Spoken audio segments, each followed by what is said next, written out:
Donc, ce que je pourrais dire, c'est pour la prochaine fois, on se donne rendez-vous déjà le 23 octobre prochain, qui va être le prochain Midi d'innovation. Donc, on va pouvoir le marquer dans le chat, mais on va le rappeler aussi à la fin de notre rencontre aujourd'hui.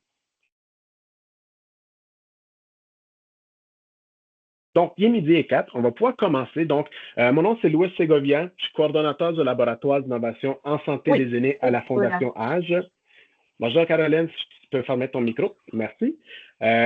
Historiquement, j'étais aussi le navigateur et coordonnateur de l'équipe de gériatrie sociale à Saint-Laurent. Donc, j'ai autant une expérience sur le terrain aussi avec ma collègue Sophie Marcotte que je vois à l'écran ici, qui est la nouvelle coordonnatrice de Saint-Laurent. Donc, ça me permet d'avoir une vision autant sur le terrain qu'une vision aussi d'innovation. Avant d'aller plus loin dans le Midi Innovation, si vous me permettez, j'aimerais vous partager les 4 axes d'action de la Fondation Age. À main levée, est-ce qu'il y en a qui savent c'est quoi les 4 axes d'action de la Fondation Age? Ah, ça m'indique quand même bien là-dessus. Donc, on voit 2-3 personnes qui les connaissent. C'est bien, c'est les gens des équipes de gériatrie sociale. Mais les autres, c'est pas grave.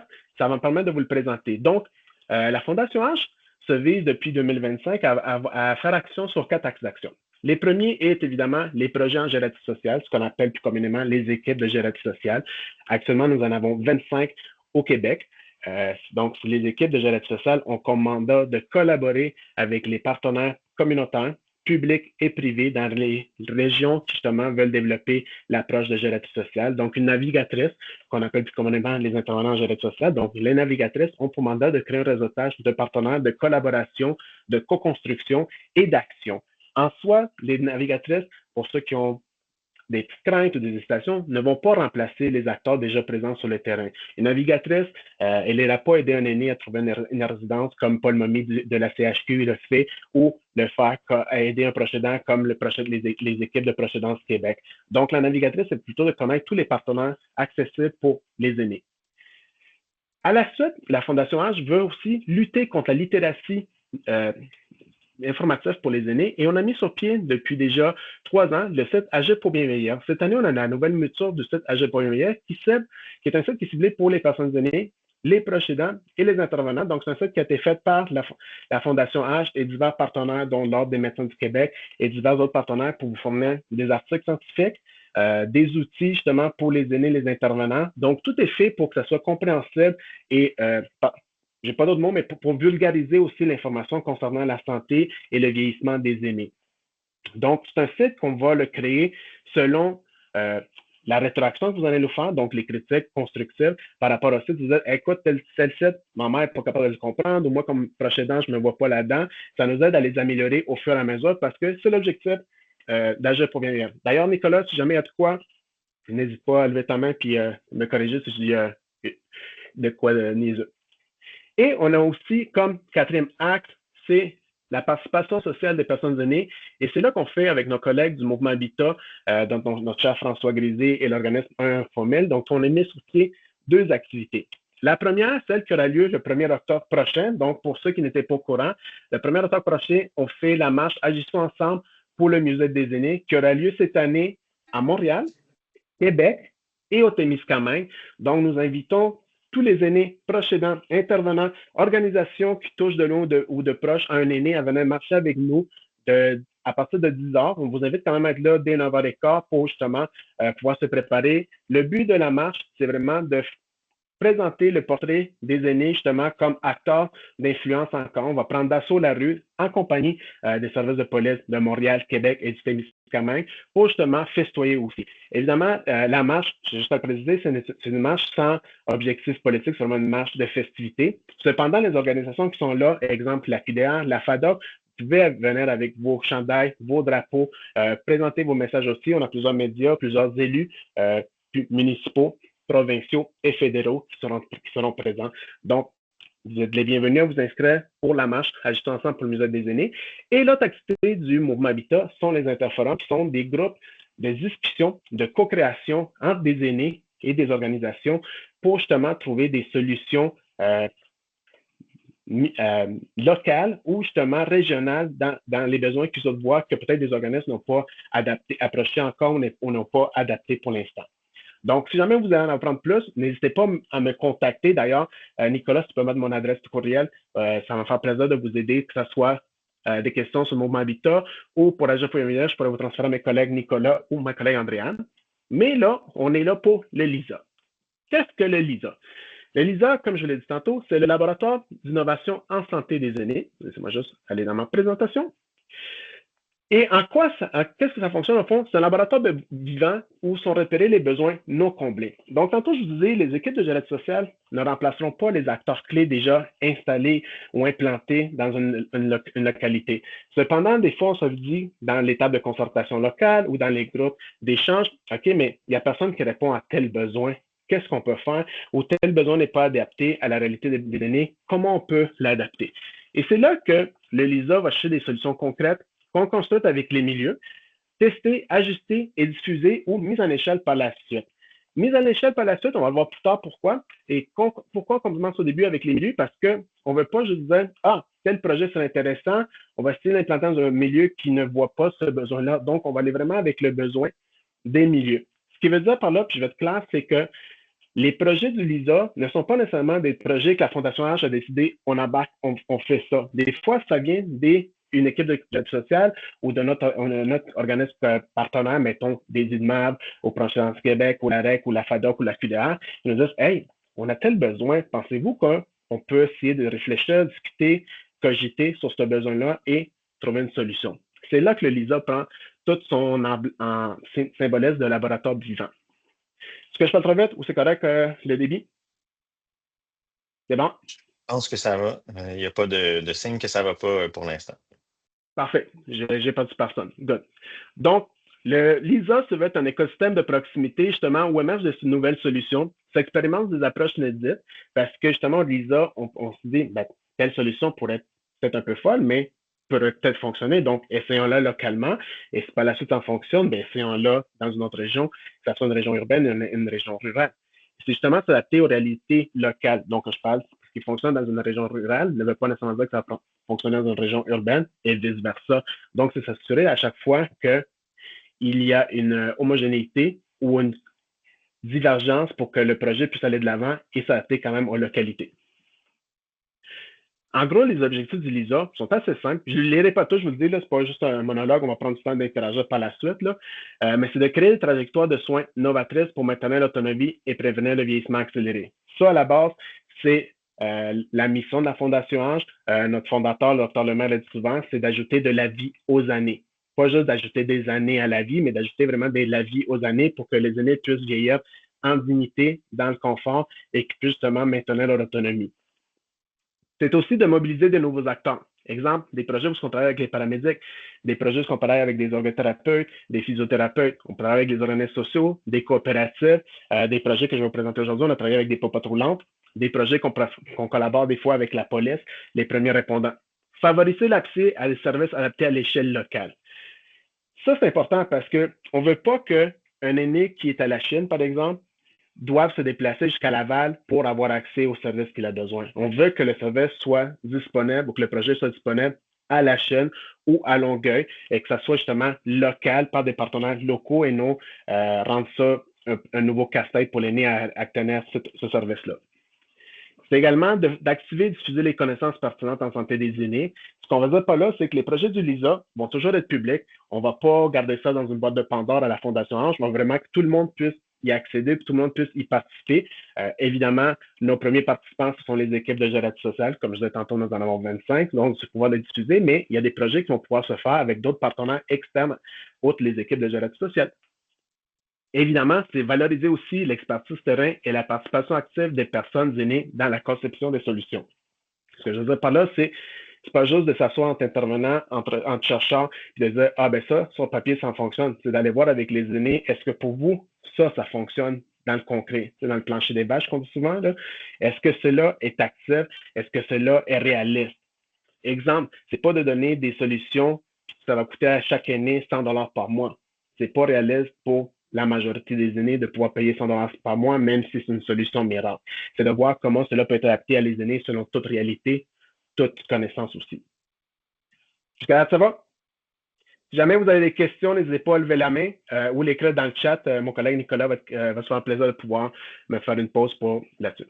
Donc, le processus d'innovation est quand même assez simple, Lisa. Donc, c'est définir les besoins avec les milieux, stimuler l'émergence d'idées, modéliser les solutions, donc voir comment on peut les adapter selon la réalité urbaine, rurale ou anglophone, francophone ou autre langue. Accompagner l'expérimentation sur le terrain, donc aller le tester sur le terrain, pas juste en recherche. Amplifier, diffuser et adapter selon les contextes. Donc, diffuser, c'est important parce que nous, on aime ça dire à la Fondation, c'est tel projet est assez mature, dont deux que je vais vous présenter aujourd'hui, mettons-les à l'échelle. Mais à l'échelle, c'est justement national, au Québec. Donc, comment s'assurer pour que ça fonctionne autant au Lac-Saint-Jean qu'à Terre-Neuve, que ça fonctionne autant à Repentigny qu'à Gaspésie. Donc, les balances sont assez simples. L'approche systémique, la proximité de terrain, comme je vous l'ai dit. D'ailleurs, c'est une des trois principes des équipes de gestion sociale, la proximité de terrain, la collaboration communautaire, justement, respecter les droits des aînés aussi. Donc, c'est jamais des projets qu'on va imposer à des aînés, c'est toujours des aînés qui participent de façon volontaire, de façon avec leur consentement, puis de façon qu'on respecte leur confidentialité aussi. La participation citoyenne, on vient de la nommer, et l'innovation sociale, et évidemment le transfert des pratiques. Les projets qu'on a jusqu'à date, on les divise en deux projets. On a les projets forts, donc les projets qui présentement sont à un niveau de maturité où ce qu'on peut commencer à les percevoir pour les mettre en échelle, donc à la grandeur du Québec. On a les équipements adaptés à la mobilité qu'on va voir aujourd'hui, dépistage de fibrillation auriculaire qu'on va voir le 25 octobre, la collaboration avec les paramédics qu'on verra aussi le 25 octobre, et Nutriage qu'on va voir aujourd'hui. Et on a aussi des projets clés en main. Donc, c'est des projets, comme je dis, que la Fondation peut les mettre sur pied, mais qu'en fin de compte, on veut que ce soit un partenaire autre qu'une équipe de gestion sociale qui le prenne en possession puis qui puisse aller là-dedans. Là, on a le projet des menus travaux et évidemment la rééducation périnéale et pelvienne. Actuellement, une équipe d'hôpital de jour en Outaouais l'utilise, va faire le lancement au mois de novembre, pas l'utiliser encore, mais va faire le lancement au mois de novembre pour le projet de rééducation périnéale et pelvienne. Donc, c'est une formation pour un physiothérapeute qui peut justement utiliser auprès des aînés qui ont des restes justement avec de l'incontinence et qui veulent travailler ensemble. Donc, on va aller voir ça aussi dans les prochaines midi innovations. En gros, le rôle de la Fondation, comme je dis, c'est vraiment le transfert de connaissances et d'être un leadership dans certaines démarches. Mais ce n'est pas nécessairement moi et Nicolas ou Andréane ou Élie ou Stéphane Lemaire qu'on va aller chercher tester tous les projets. Si on veut toujours être en collaborateur avec tout le monde ici présent pour être vraiment un catalyseur dans l'évolution des projets. Oui, merci Nicolas. Notre vision pour la jeunesse est assez simple. C'est on souhaite bâtir au Québec un Québec où chaque aîné peut vivre, vieillir et s'épanouir dans un environnement bienveillant, innovant et inclusif. Donc, pour ceux qui me connaissent déjà personnellement ou professionnellement, vous savez que pour moi, c'est toujours de ne jamais rester en place et de toujours chercher comment on va pouvoir faire des vagues davantage au Québec. Donc, si jamais il y a des questions sur le LISA, vous pouvez les poser dans le chat, mais sinon, on va garder une période de questions à la fin. Ce qu'on voit aujourd'hui, le premier projet, évidemment, c'est le projet que je l'ai nommé tantôt, l'équipement adapté à la mobilité. Donc, le projet d'équipement adapté à la mobilité est assez simple. Son objectif, c'est repérer précocement une perte de mobilité ou risque de chute, intervenir sur l'ensemble des facteurs de risque liés aux chutes, orienter rapidement les personnes vers le prêt d'équipement approprié lorsque nécessaire, assurer un suivi humain et personnalisé avec la personne. Donc, on l'appelle souvent le prêt d'équipement, mais ce n'est pas juste d'aller livrer une marchette comme on livre pizza, c'est vraiment un accompagnement humain de par les navigatrices, par les équipes de gératrice sociale. C'est d'agir justement comme facilitateur, facilitatrice. Vous allez voir dans mon texte, je parle tout le temps au féminin parce qu'on a une grande majorité de navigatrices. Je pense qu'on a seulement 2 navigateurs, donc le féminin l'emporte. Et c'est vraiment d'aller dans le fait de ce projet-là. L'objectif, je vais vous l'expliquer par la suite, pour ceux qui ne savent pas encore c'est quoi le projet, c'est de prévenir les chutes chez les aînés, maintenir l'autonomie dans les activités de la vie quotidienne, offrir un accès rapide à des équipements sécuritaires et accompagner les aînés pour éviter les achats inadaptés. Donc, en gros, c'est quoi le projet d'équipement adapté à la mobilité? C'est lorsqu'un aîné contacte une navigatrice, habituellement, la navigatrice va établir ce qu'on appelle le portrait de santé global avec l'outil NAD+. Pour ceux qui veulent en savoir davantage sur l'outil NAD+, je vous invite et vous encourage fortement à suivre la formation Sentinelle qui est donnée 2 fois par mois par mes collègues Élise et Isabelle, donc soit en après-midi ou en soirée. Et si je ne me trompe pas, Nicolas, je pense sur notre site, on a aussi une formation asynchrone que vous pouvez suivre à votre chemin, mais c'est aussi des formations qui sont offertes par les équipes de gératrice sociale.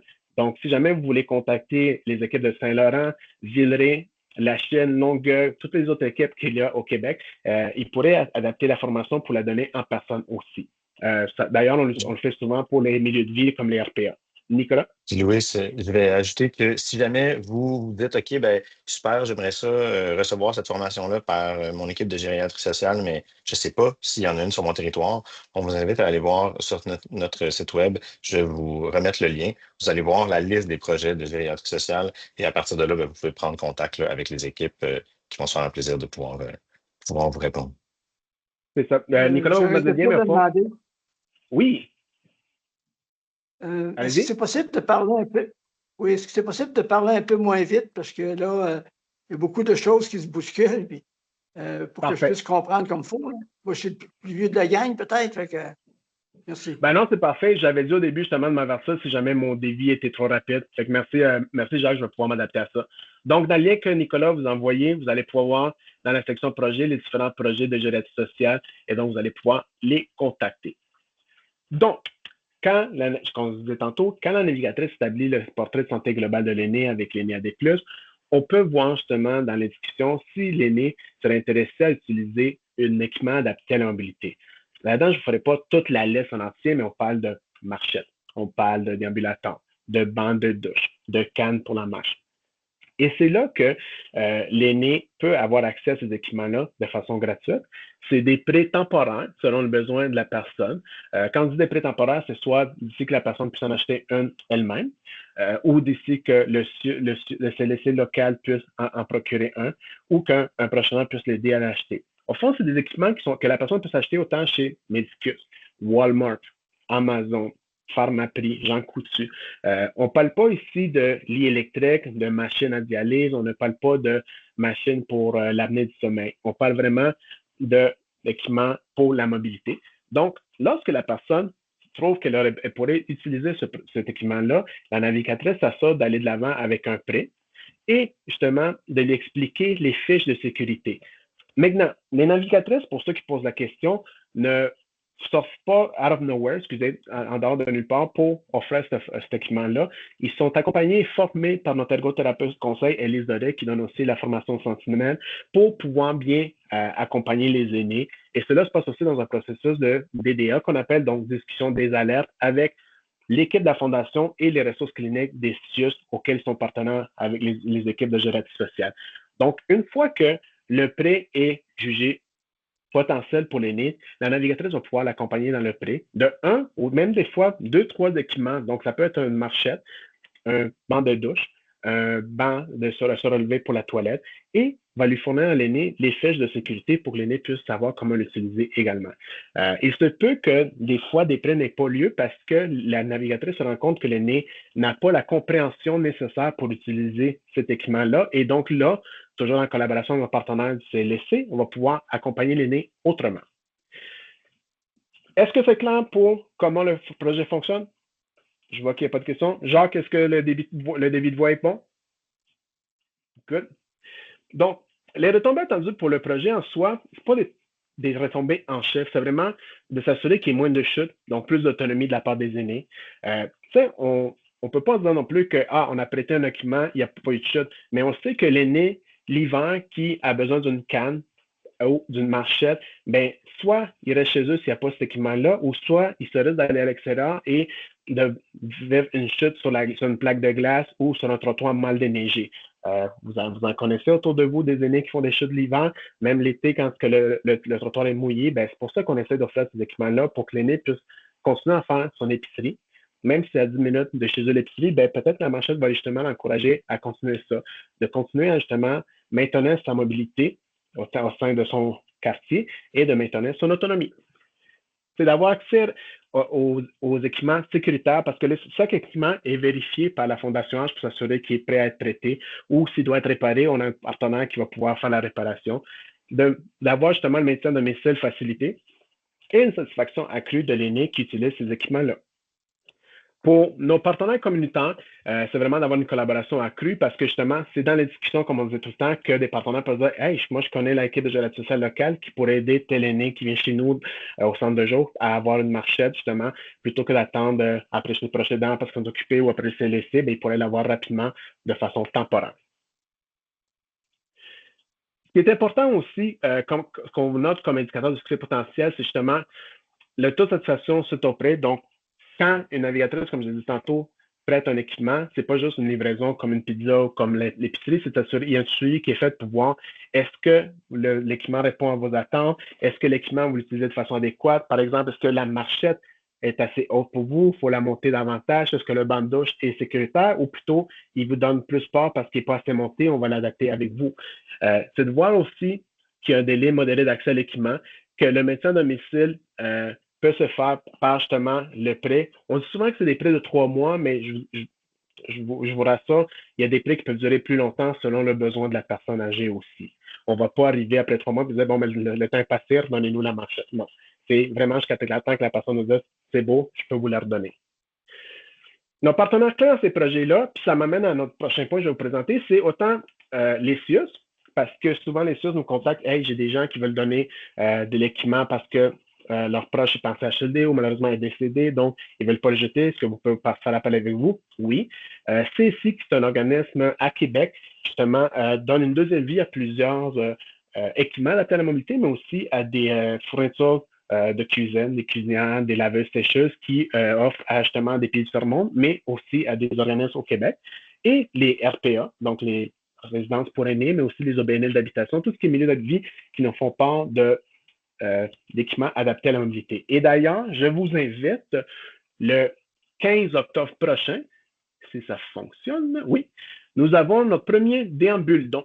Donc, les équipes de gératie sociale qui vont participer au déambule-don vont recevoir le 15 octobre prochain entre 10h et 15h tout l'équipement qui peut être utilisé pour le projet adapté à la mobilité. Sur le site Internet, vous allez pouvoir voir justement, si je l'enlève ça, la liste de l'équipement qui peut être prêté, qui peut être offert ce jour-là.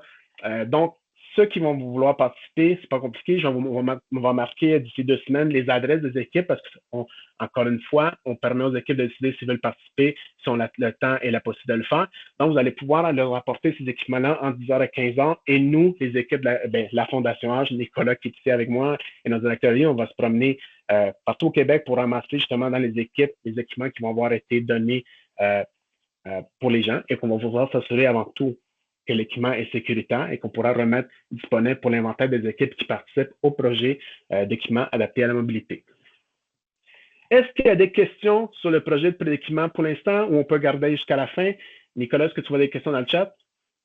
Ça semble beau. On avait une question à savoir si on allait avoir la présentation, Louis, si on peut la rendre disponible. Je comprends que oui.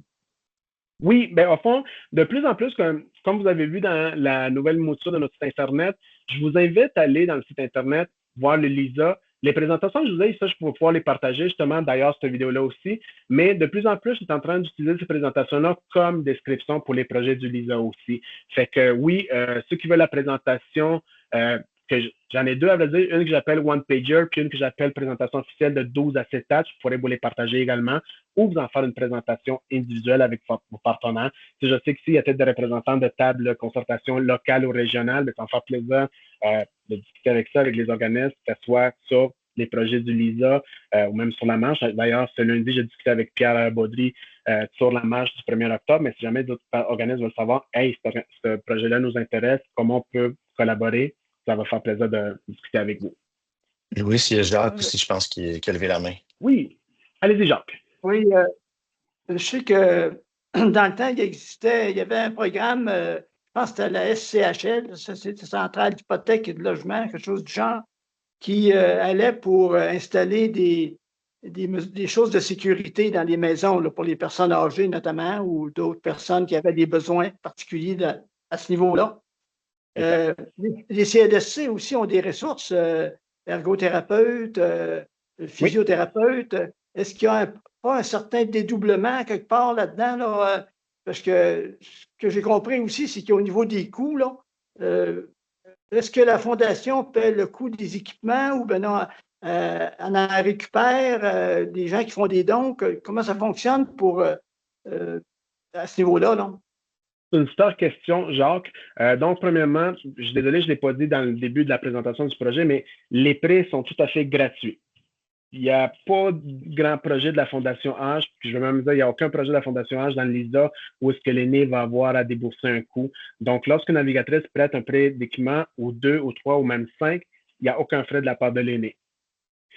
Pour répondre à votre première question tantôt, oui, les CLSC sont habituellement les premiers responsables de prêter ces équipements-là. La réalité actuellement, ce qu'on se faisait par les aînés, c'est qu'ils doivent attendre plusieurs mois, voire même des années avant d'avoir une évaluation d'un ergothérapeute, physiothérapeute.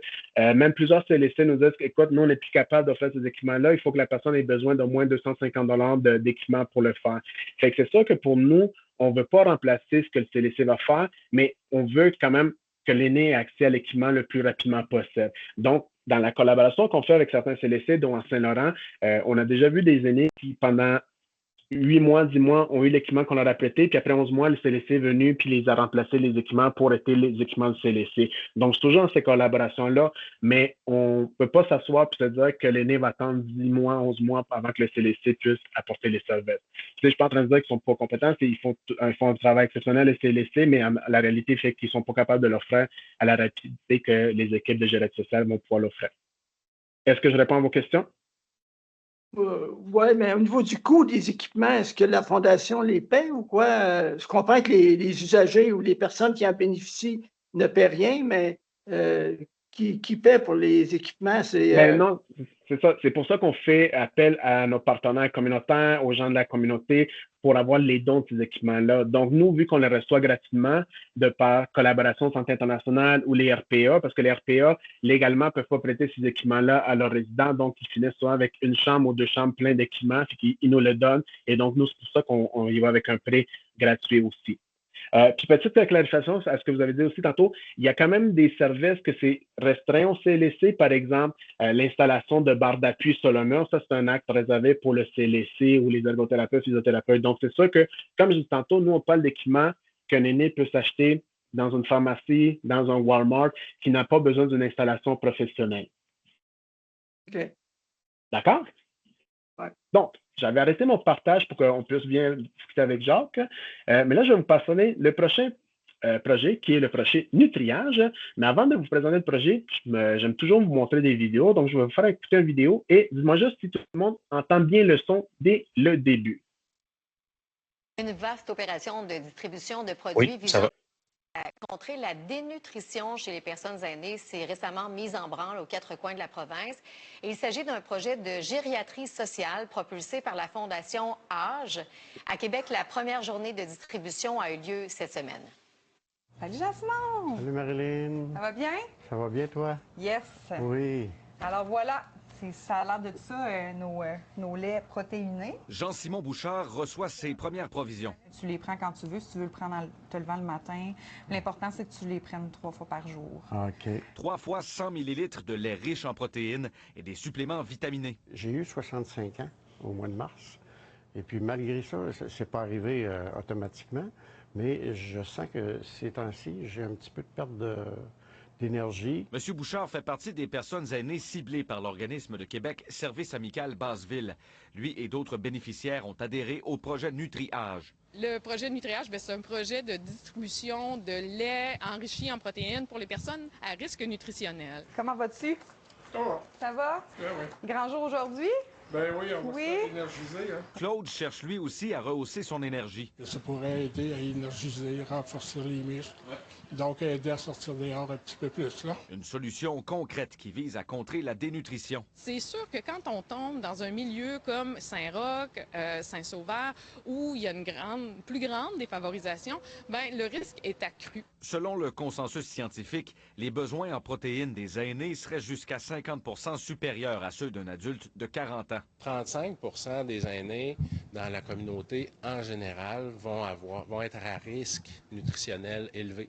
Donc, vont se dénutrir si on n'intervient pas dans les mois ou années qui viennent. Puis ça, bien, c'est un prédicteur de perte d'autonomie, c'est un prédicteur de fragilité, c'est un prédicteur de faiblesse musculaire. Pour le moment, 150 personnes âgées à travers la province prendront part à cette initiative soutenue par la Direction nationale de santé publique. Mais ici, on espère voir le projet être pérennisé. Louise Lambert-Lagacé, c'est elle qui était derrière Holo, le programme qui permettait aux femmes enceintes d'avoir du lait, des œufs. Et on se dit, mais pourquoi pas un Holo? Pour la santé de nos aînés. 100 millilitres. D'accord. Santé. Cheers. Pierre-Antoine Gosselin, TVA Nouvelles, à Québec. Merci. Donc, en gros, le projet Nutriage était pendant... ça va un instant. Le projet Nutriage était de chercher 150 aînés qui étaient à risque de malnutrition auprès de 5 régions. Les régions étaient Laval, Lachine, Saint-Laurent, Granite au lac Mégantic et, comme vous l'avez vu, l'équipe de la capitale nationale du soutien amical Basseville. Donc, ces 5 régions-là ont recruté 150 aînés qui étaient en risque de malnutrition. Comment? C'est encore là dans l'accompagnement qu'on fait en gériatrie sociale où on établit le portrait de santé global. Donc, on a utilisé le sondage Sprint 3 pour voir si la personne était en risque de malnutrition ou en état de malnutrition déjà. On leur a lancé un défi. Pendant 3 mois, de consommer 300 ml de lait supplémentaire à leur consommation habituelle. Donc, ce n'était pas de consommer 300 ml de lait que vous avez vu dans le reportage de lait naturel qui était à 3,25 g, 18 g de protéines davantage et sans lactose, mais c'est de consommer un verre de lait en plus de ce qu'ils consommaient habituellement. Comment on a fait ça? C'est avec des outils qu'on leur a prêtés, que vous avez vu dans le reportage. On avait des verres gradués, donc on l'a proposé parce qu'on savait que pour certains, c'était quand même un changement dans nos habitudes de vie, de consommer à la limite un shooter ou 100 ml 3 fois par jour. Ou ceux qui étaient capables de le faire, un verre au complet quand ils pouvaient le faire, mais toujours de façon supplémentaire. Donc, l'objectif du projet Nutriage était vraiment de faire face à la malnutrition. Et notre collègue Louise Lambert-Lagacé, qui a été nommée dans le reportage, qui est justement une nutritionniste de renommée au Québec, nous a dit, écoutez, le lait est quand même la solution la plus adéquate question de quantité. Parce que 18 grammes de lait, c'est dans un verre. Dans l'équivalent d'autres aliments, mettons, ça vous prendrait 3 œufs. Fait que c'est ça qu'on se disait, comment rendre l'utile à l'agréable également. Et en plus, on a fait pendant les 3 mois aux aînés des multivitamines Centrum grâce à la compagnie Aléon pour pouvoir le faire. Donc, on leur lançait un défi à ces aînés-là de dire, pendant 3 mois, vous êtes prêts à faire la consommation de lait sans frais. Donc, le lait était gratuit, les vitamines aussi, et de voir comment ils pouvaient modifier un peu leurs activités de vie quotidiennes, leurs activités de vie domiciliaires. Donc, l'objectif, c'était vraiment d'aller, comme je dis, chercher les aînés à risque de malnutrition, de leur offrir le lait plus riche en protéines, parce qu'on voulait vraiment maximiser la quantité de protéines qu'ils consommaient dans un état, et de voir par la suite comment ils se sentaient avant le projet, donc avant le début du 3 mois, à la mi du 3 mois, et 3 mois plus tard, comment ils se sentaient par rapport à cette consommation-là. Ce que ça nous a donné quand même des belles constatations, dont de un, plusieurs aînés nous ont fait part par les sondages, justement. Pour ceux qui se posent la question, c'est une femme extérieure à la Fondation H qui a fait les sondages et non juste la Fondation H. On a remarqué qu'il y a une grande amélioration du bien-être de la part des aînés parce qu'ils disaient comme, écoute, c'est une activité de plus. Vu qu'il fallait que j'en bois 3 fois, je devais me réveiller à 10 heures plutôt qu'à midi pour rentrer dans mon horaire les 3 shooters de lait. Donc, ça me changeait un peu de motivation, de choses à faire. Je ne veux pas, le lait, étant donné qu'il y a des protéines, ça va donner quand même un petit boost d'énergie. Fait que je dis, ça me donnait de la motivation à faire d'autres choses, à en parler avec mon voisin qui participait au projet, puis à se faire des groupes de faire des smoothies, faire des mini-recettes pour utiliser ce verre-là quotidiennement de plus. Nous avons remarqué qu'il y avait quand même une tendance positive au gain de poids. 77 des participants ont pris du poids, ce qui n'était pas nécessairement l'objectif principal du projet, mais les participants nous ont dit, tu sais, vu qu'il fallait que je commence à boire le lait, je me faisais un petit repas de quoi. Fait que ça, je le mettais dans mon gruau ou je mettais avec 2-3 biscuits. Fait que ça a amené une autre consommation supplémentaire de repas. Gardons en tête, c'est des aînés qui sont en situation de malnutrition ou à risque de l'être. On a remarqué aussi qu'il y avait un impact structurant de l'accompagnement humain-faire parce qu'encore une fois, comme le projet d'équipement adapté à la mobilité, ce n'était pas juste de livrer le lait. Comme vous avez vu, Marilyn à Québec, elle est allée le porter à l'aîné, discuter avec eux. D'ailleurs, justement, dans ce qu'on voit ici, on a des images de ma collègue Sophie à Saint-Laurent, quand la livraison se faisait, autant à la popote roulante de notre équipe de la Chine, qu'on voit ici avec la popote roulante quand ils sont allés porter le lait parce que c'est eux qui s'occupaient de la distribution. Donc, c'était de discuter avec les aînés aussi, de voir comment ils allaient, de voir qu'est-ce qui était facile pour eux dans la consommation. On a remarqué que des fois, les aînés nous demandaient « Ah, mais tu sais, écoute, la pinte, j'ai la difficulté à la prendre et la tenir. » Fait que on est allé chercher pour eux des supports à pinte de lait. Il y en a qui ont difficulté à enlever le seau de sécurité. Je ne sais pas s'il y a un autre nom, Nicolas me le dira, mais le seau de sécurité pour le lait. Fait que la navigatrice, elle l'a enlevé pour l'aîné pour s'assurer qu'il était correct aussi. Fait que c'est des choses qu'on applique des fois. C'est pour ça que les aînés nous disent « Ah, ben, tu ne consommes pas de lait parce que c'est compliqué. » Puis c'est quand on parle aux aînés qu'on s'entend que peut-être que pour nous, comme intervenants en proche aidant, c'est simple, mais pour eux autres, c'est un blocage à la consommation de cet aliment-là. Et ce qu'on a vu aussi, c'est une perception accrue d'autonomie pendant l'intervention. Donc, les aînés étaient contents de nous dire, parce qu'on leur a offert aussi un calendrier pour marquer, c'est juste pour vous rappeler, si vous avez vraiment pris votre 3 shooters dans la journée, était comme, regarde, mon calendrier est plein, mon calendrier est fait, je peux passer avec un nouveau, il y a autre chose à faire. Fait que ça, c'était aussi pas juste de donner du lait, c'était de discuter avec eux puis d'avoir un contact humain avec eux. Jusqu'à là, ça va?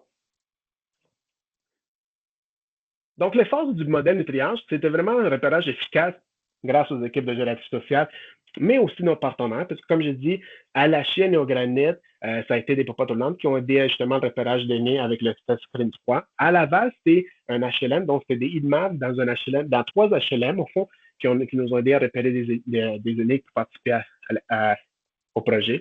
La livraison à domicile, ça les aidait. Donc, c'est encore une fois d'assurer que l'aîné ait accès à ce qu'on veut leur offrir pour que ça aide à la consommation. L'accompagnement humain, comme on vient de parler avec les navigatrices.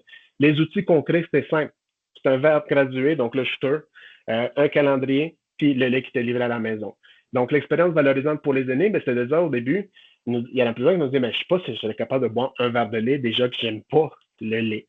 Fait que c'est là qu'on a pu discuter avec eux, essayons-le, c'est peut-être une chose. Mais par la suite, on a créé aussi dans les outils un pamphlet, un dépliant, justement, avec Louise Lambert-Lagacé sur d'autres aliments protéinés. Donc, d'autres aliments qui peuvent aider autant que ce soit le lait, que ce soit le tofu, que ce soit les œufs, que ce soit d'autres aliments qui peuvent être accessibles. Mais c'est ça qu'on a démontré la différence entre consommation de protéines par rapport à la quantité d'aliments.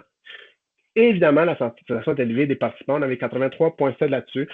Puis je vous dirais, ceux qui n'ont pas aimé le projet, c'est surtout ceux qui nous disaient comme, non, ben, tu sais, j'aime pas le goût du lait. Est-ce qu'on peut avoir d'autres saveurs? Puis c'est là qu'on explique, il y a d'autres saveurs, mais c'est pas autant d'apport de protéines que dans celui qu'on cible avec vous. Fait que ce qu'on pourrait leur dire, c'est sûr que c'est mieux que rien, mais oui, vous pouvez prendre d'autres saveurs, chocolat, vanille, si vous voulez l'essayer.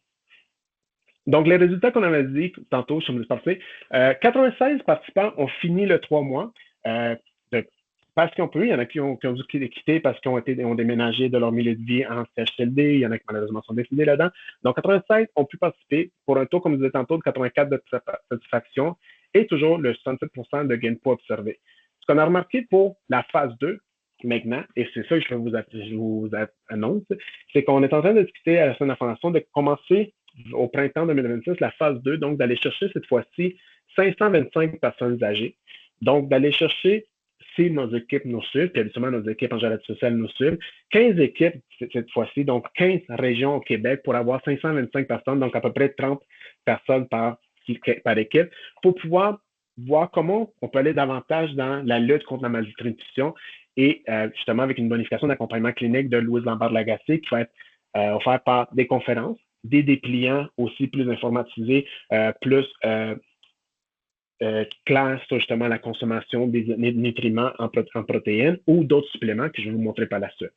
Et donc, je vous annonce que ça va avoir lieu au printemps 2026, mais je vous invite aussi le 15 octobre prochain, pour ceux qui connaissent l'émission L'épicerie, il y a des années qui ont été rencontrés à la suite, je pense, un an après le projet pour voir comment ils se sont sentis justement suite à ce projet-là. Donc, sur l'émission L'épicerie, le 15 octobre, vous allez pouvoir voir justement le Dr Lemaire et certains des aînés qui ont participé et notre chère coordonnatrice de Saint-Laurent, Sophie, c'est encore là, donc elle va apparaître à l'émission. Où est-ce qu'on s'en va aussi pour la mise en échelle? Donc, comme vous voyez, comme je disais tantôt, c'est comment aller plus loin pour la nutrition de lait. qu'on veut faire attaquer là-dessus dans la phase 2 et la phase 3 qui va suivre, c'est renforcer l'information sur les bienfaits du lait plus riche en protéines parce que pour les aînés, c'est plus d'énergie et de force au quotidien, une meilleure prévention des chutes et maintien d'autonomie à la maison. C'est d'adapter l'offre aux préférences de réalité culturelle. Donc, c'est d'assurer vraiment ceux qui peuvent faire ne pas le lait, il y a des poudres, il y a des yogos, il y a d'autres alternatives pour justement avoir accès à des options à leurs besoins et préférences qui facilitent l'addition et rendent la démarche agréable et réaliste. Donc, c'est pas juste de leur dire le lait, c'est bon pour vous, consommez-en. Non, c'est de leur offrir toute autre alternative pour que chacun trouve un gain dans ce projet-là. On parle aussi de mentionner l'absence de lactose dans les laits plus riches en protéines, donc justement profiter des bienfaits du lait sans inconfort digestif, parce que de plus en plus de gens sont intolérants au lactose. Même pour ceux qui sont justement intolérants au lactose, d'ancrer les suppléments dans la routine quotidienne. Donc, de parler d'autres outils qu'ils peuvent utiliser pour la consommation de lait ou de suppléments comme les calendriers, les dispiles. Donc, ça permet d'avoir une prise régulière qui garantit des effets durables sur la santé et la force de bien-être. De souligner l'apport important du calcium qui renforce la solidité des os, réduit les risques de fractures lors de chute et favorise une meilleure mobilité au quotidien. On va parler aussi de mettre en valeur le rôle nutritionnel de nutriments tels que l'iode et le B12, donc qui aident justement à favoriser une meilleure mémoire et concentration, maintenir l'équilibre hormonal, soutenir l'énergie au quotidien et protéger la santé du système nerveux. Tout ça, c'est des écrits, des capsules et des conférences qu'on va pouvoir faire grâce à Louise Lambert-Lagacé. Donc, c'est pas moi qui vais vous parler de la consommation de lait et des nutriments, tout ça. C'est pas moi l'expert. Ça va être notre collègue Louise Lambert-Lagacé, mais aussi l'Ordre des nutritionnistes des études du Québec aussi qui participe avec nous avec grand enthousiasme à ce projet-là. On va parler aussi de l'arrimage avec les réseaux de la santé, donc justement pour que les aînés puissent bénéficier d'un accompagnement continu et coordonné, sachant que, un peu comme Jacques en faisait part tantôt, les CLSC les CIUS ont aussi des équipes de nutritionnistes, diététistes, donc ils peuvent aussi rencontrer les aînés individuellement puis leur offrir un accompagnement adapté à justement leurs besoins. Et évidemment, d'assurer la continuité économique après la phase gratuite, parce que la phase 2 se veut aussi une phase gratuite, mais comme on se dit, c'est pendant 3 mois. Mais quoi faire après? C'est là qu'on va pouvoir discuter. Est-ce qu'on peut inventer un peu comme un lot des coupons? Est-ce que justement nos partenaires qui étaient présents, dans ce cas-ci, c'était Métro, prêt à embarquer là-dedans dans une meilleure solution? Est-ce que la santé publique, comme ils ont participé également dans la phase 1, sont prêts à se mouiller et dire oui, on croit à ça, que c'est dans cette étape-là graduelle qu'on va pouvoir combattre davantage la malnutrition des aînés. Et donc, ce qu'on appelle là-dessus, c'est justement on cible d'avoir une diminution significative de la malnutrition, renforcer l'autonomie, adoption d'une alimentation plus riche en protéines, atteindre un plus grand nombre d'aînés et une pérennisation de l'engagement communautaire. Parce qu'au fond, comme on dit depuis tantôt pour les projets du LISA, et je vais arrêter mon partage, les projets ne sont pas juste pour nous, la Fondation et les équipes de gestion sociale. Si on veut s'assurer que les aînés y voient un gain pour eux, on pourrait mettre sur pied 1000 projets, mais si l'aîné ne voit pas le gain pour eux, on n'avance pas. Donc, c'est pour ça qu'on prend le temps de faire des projets pilotes dans une région urbaine ou rurale, puis après de voir comment on peut mettre en échelle ce projet-là pour que les aînés, quand on leur présente ça, ils font comme, oui, c'est logique, allons-y. Ou de nous dire, c'est logique, j'ai peur, je suis hésitant, mais allons-y quand même. Et c'est là-dedans que le LISA, grâce justement aux équipes de gestion sociale, on peut aller davantage plus loin dans l'évolution. Ceci qui met le temps pour les présentations que je voulais vous faire aujourd'hui, puis ça tombe bien parce que je voulais qu'on se garde 15 minutes de discussion, d'échange, des questions. Je vais avoir votre avis par rapport à ce que vous voyez sur les projets de LISA que je vous ai présentés aujourd'hui. Évidemment, il y en a d'autres que je vais vous présenter lors des autres Midi Innovation. Il va y avoir aussi des capsules informatives qu'on va faire sur les Midi Innovation.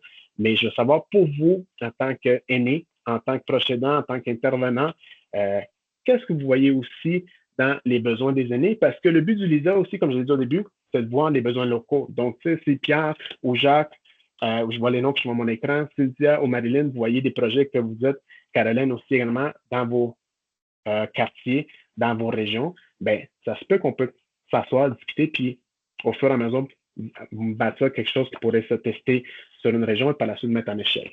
Donc, commentaires, questions, critiques?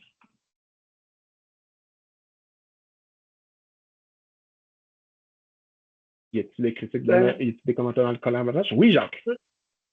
Vous avez mentionné le programme HOLO là, pour les femmes enceintes. C'est un peu un équivalent, mais au niveau adapté aux aînés.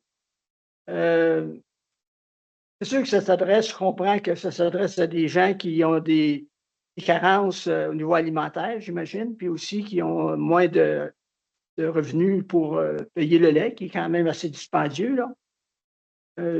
Mais je me disais, il y a quand même des. Quand j'étais à Rimouski, là, je suis à Shawinigan, je viens de déménager récemment, il y avait Moisson Rimouski Neigette, qui, en plus d'offrir des denrées, ben, il y avait des préparations de repas, là, comme font des organismes communautaires aussi. Ils préparent des repas communautaires, puis les gens repartent avec leur repas chez eux pour une journée, 2, peut-être plus. Fait que là, le lait, évidemment, peut s'incorporer là-dedans. Fait que ces gens-là ont déjà des notions au niveau diététique, là. Je comprends Mme Lambert-Lagacé, c'est une sommité. Mais il y a déjà des ressources. Je pensais aussi FADOC, QDR, sans doute que ces organismes-là auraient collaboré à un certain niveau. Puis en terminant, ben, il y a toujours une chose qui me tique de plus en plus, c'est la gratuité. Bon, évidemment que le Québec a 13 milliards dans le trou, puis ça ne va pas bien en éducation, en santé, etc. Ça coûte cher. Ici, à Shawinigan, là, il y a des organismes communautaires qui veulent faire une grève le 20, 21, 22 octobre. Moi, je trouve que c'est un peu dépassé. Là. C'est ceux qui disent qu'ils sont surchargés, ils ont plein d'ouvrages, etc., sont épuisés. Mais le problème là-dedans, c'est que bien souvent, les gens qui sont déjà les mieux privilégiés au niveau salarial, je pense aux gens qui travaillent dans les organismes du parapublic, ben, ces gens-là viennent chercher une bonne partie de la cagnotte, puis il n'en reste plus bien pour les organismes communautaires. T'sais.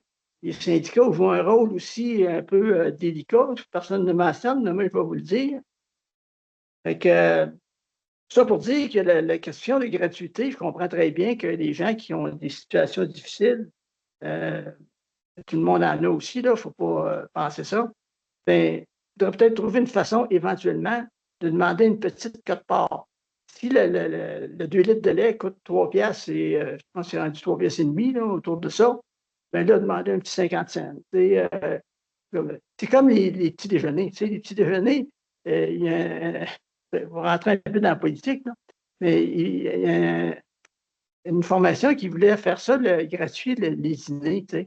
Mais, juste pour vous dire une chose importante en tant qu'aîné, s'il y avait une chose importante quand j'étais jeune, c'était qu'il y avait une très grande fierté au niveau des parents québécois et québécoises, des familles, de dire, ben, au moins, on n'a pas beaucoup d'argent, mais au moins, on mange 3 repas par jour. Tu sais. Les gens travaillaient 2 jobs, 3 jobs, à 50 cents de l'heure, etc., pour nourrir des familles de 8, 9 enfants. Et c'était leur fierté. Mais aujourd'hui, la fierté, tout est gratuit. Fait que là, tout le monde le demande. Fait que ça vient que c'est une roue.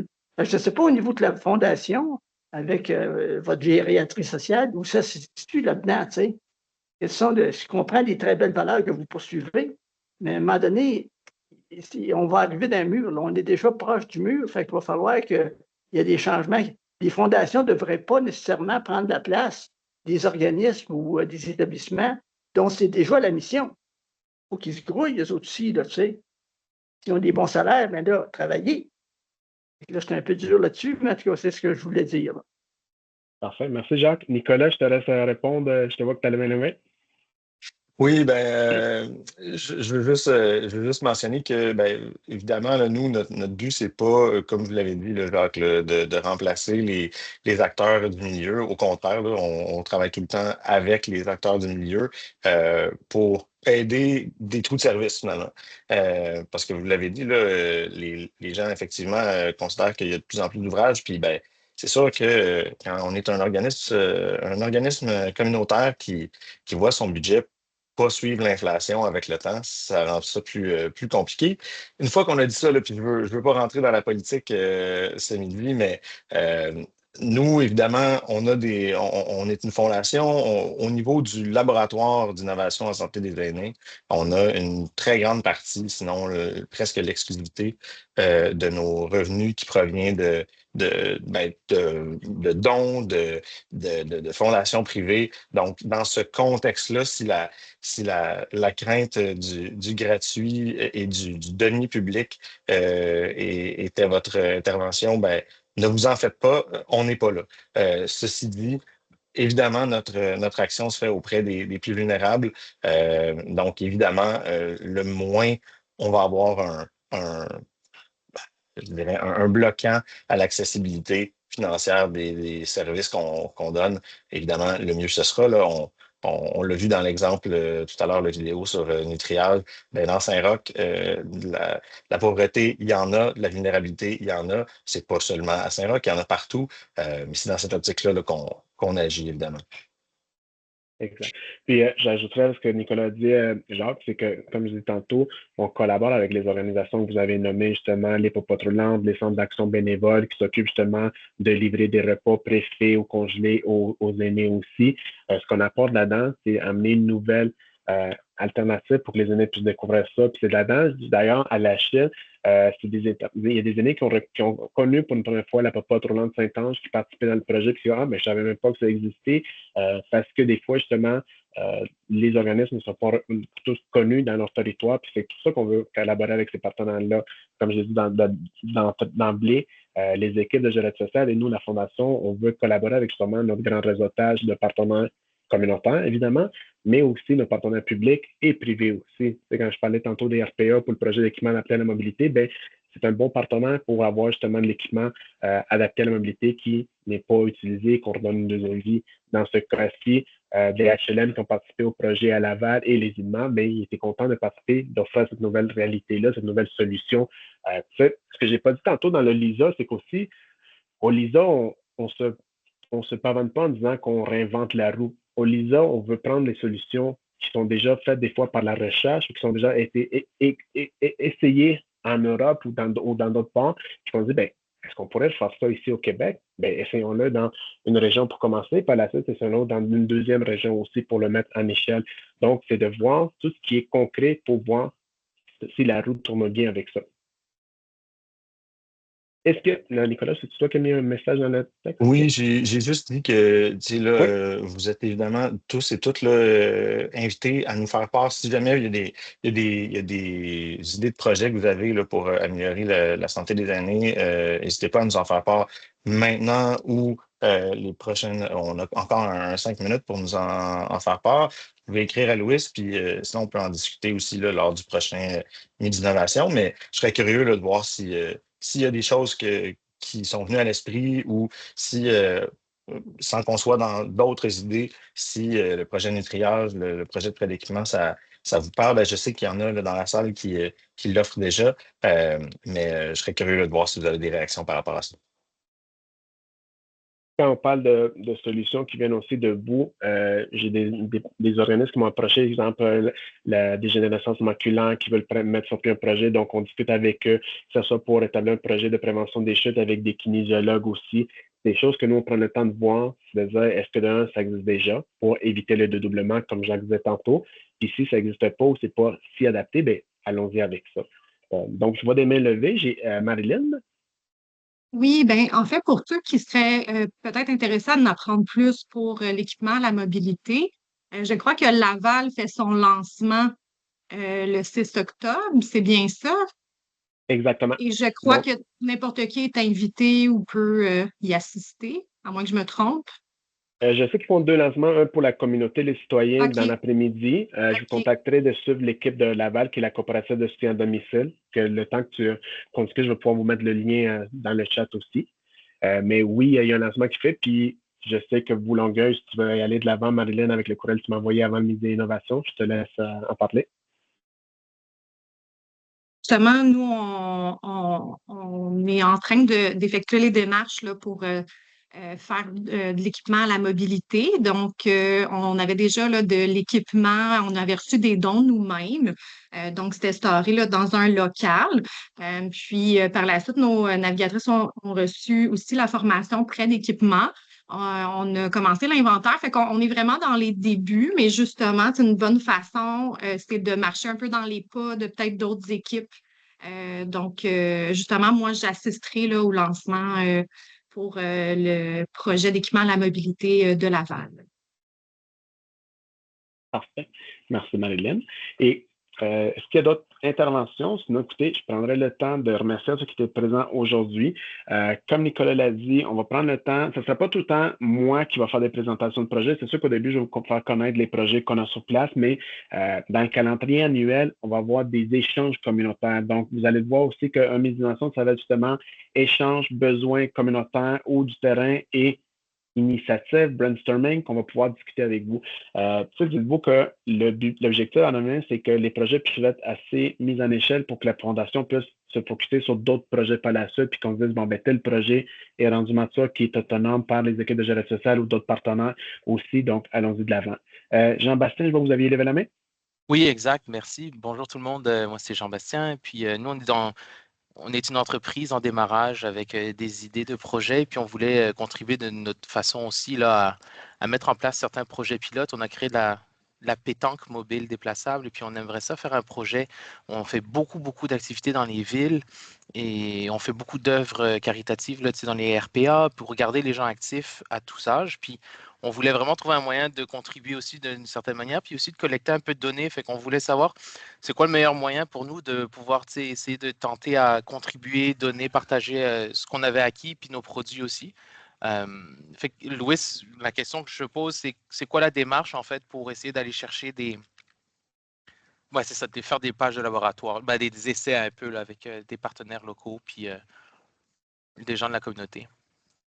Ben, je vous dirais, j'ai deux réponses à vous donner. Vous pouvez toujours m'écrire dans mon courriel que je viens de remettre dans le chat aussi, puis on pourra en discuter. Mais en soi, dites-vous que nous, la Fondation, on ne contrôle pas les équipes de gératie sociale. Fait que, si jamais vous approchez Marie-Hélène à Longueuil, vous pouvez vous présenter, discuter avec elle. Si jamais, je ne sais pas où votre organisme siège en soi, mais si vous rencontrez une équipe, ou même, comme je dis tantôt, nos autres collègues, que ce soit les immeubles, la CUDA, la FADA, vous pouvez les approcher aussi. Mais c'est sûr que si vous me contactez, on peut vous dire, OK, ben, si vous êtes à Longueuil, je peux vous mettre en contact avec Marie-Hélène, ou on peut aussi discuter ensemble aussi. Si vous êtes à La Chelle, ou si vous êtes à Québec, Saint-Laurent, je vais pouvoir vous mettre en contact avec ça. Mais pour nous, c'est pas de voir le LISA comme un projet qui descend de la fondation vers les équipes tout le temps. Des fois, c'est le contraire.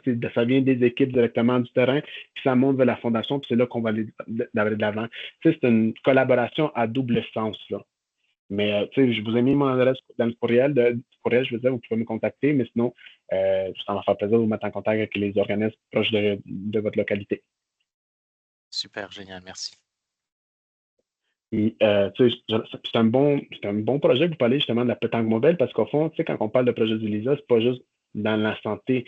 Dans le NIAD+, on a différents besoins des aînés, dont la mobilité, l'autonomie, leur rôle social, fait que tout ce qui peut intéresser ou être en place pour aînés, puis qui peut être adapté. C'est ça le plus important, c'est qu'on peut l'adapter pour la réalité des aînés.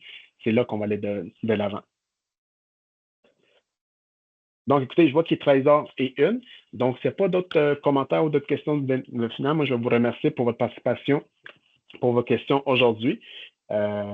Puis, je vous laisse terminer votre dîner et au plaisir. Si jamais vous avez des questions, n'hésitez pas à nous faire un coucou, à nous faire un petit allô, puis que ce soit Nicolas ou moi, on va faire plaisir de vous rencontrer. Merci, très enrichissant, Louis. Ben, merci. Bon après-midi à tous. Beaucoup. C'était très clair. Merci beaucoup. Ça fait plaisir. Merci.